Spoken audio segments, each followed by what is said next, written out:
Hi and welcome to another bite-sized learning video. Now these are part of the bigger selection of modules to support you in your leadership development.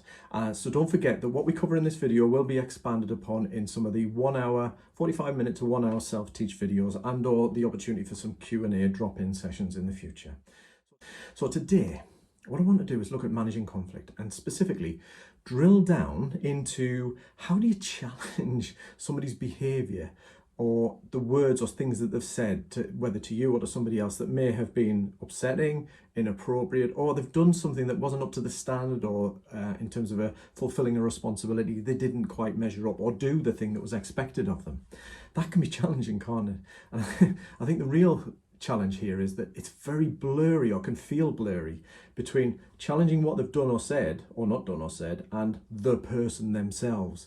Because I don't know about you, if you've ever had feedback where somebody's kind of almost giving you a telling off, I guess, about something you've said or done, it can feel really personal, especially if it's not specific and focused and framed in a positive way.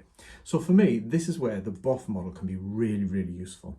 It's something that will take a little bit of practice, but so useful in two respects. Preparing for a conversation. So how do you prepare for a conversation? We can use this structure. And then also just keeping in mind as we're having the conversation as a navigation tool through.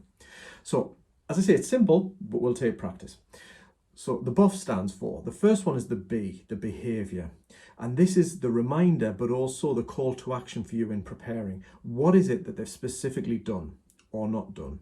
What is it they've said or not said that was expected of them? So we kind of step away from the person. We're not dealing with their attitude, their prejudices, their bias, whatever. We're dealing with the thing they did or didn't do or said didn't say. And that can help you in terms of just making it more bite-sized for you to deliver and also for them to receive as well. So let's break it down and focus on that. Give some thought to what is it specifically and exactly they've said or done or not said or done. And then let's move on to, well, what was the outcome of that? What was the result? And this ties in with the next F, but firstly, if we can put a tangible aspect to it, it might be that they have failed to submit some return, whether it's a financial return or, just something that was to help you complete a report for a deadline, which you're accountable for. If that's the case, then there's a tangible outcome. They haven't done this. It has led to you missing the deadline for. That's a tangible thing, and it's important we identify that.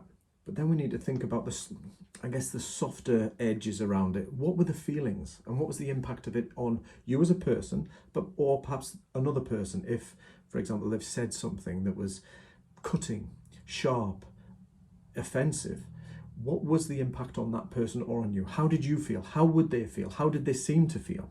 Because if we talk in those tones, we can start to bring in that human element. So, when you said such and such, it led to Jen leaving the room, and I could tell from what I saw that she seemed upset by that. So we can start to talk about feelings. Or when you said something, I felt uncomfortable. So we can talk from the I, ourselves.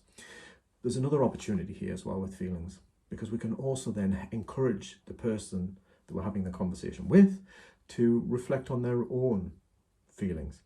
So if that happened to you, has that happened to you before? Have you ever been in that situation? How did you feel? How would you feel if somebody said that to you? Or if you were waiting on something and it didn't deliver and you felt as if you were unable to complete something for a deadline? How would you feel?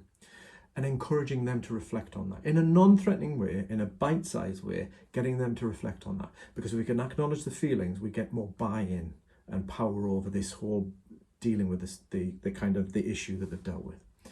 And the final F is, providing a positive way forward, but also a clear expectation. So the future, what is the future expectation? And again, we can give differing levels of assertiveness here, depending on the level of behavior that was either carried out or the words said or not said, and the impact. So if somebody said something downright offensive, we might just step up in terms of assertiveness. So we've gone through the B, O, and F. So in future, what I would expect is that you do not say that, and we're kind of reasonably firm. Or we might step it down a bit if it's something like they've just forgotten to do something, or it was just a bit of irritability, but we want to just lay a clear expectation. Well, look, in future, if you're not feeling yourself and you're not on top of it and you're feeling a bit snappy, then I expect you, A, not to say those things, but also come and see me. So you're offering some encouragement. Or if you're struggling to hit that deadline, please tell me well in advance so that we can work it out together. So we expect a future, we can lay out a future expectation in a clear, positive way that's actionable for both them and you if there's any action from yourselves in terms of that. So the BOFF is a seemingly simple model, does take a little bit of practice, but can be really, really powerful in helping you navigate through these conversations. And I guess really my call to action for yourself is, what could you do with this? Are there any potential conversations coming up or that you have foreseen that you could plan and use this for? Or if you haven't got anything in mind in the future, could you think back to previous conversations where perhaps you didn't have this tool in the kit and you might now just try in retrospect to apply it? Because once we start to practice and use it, we can start to make it tangible in the context of our own working life and student life, and we can start to get better and more practice with it.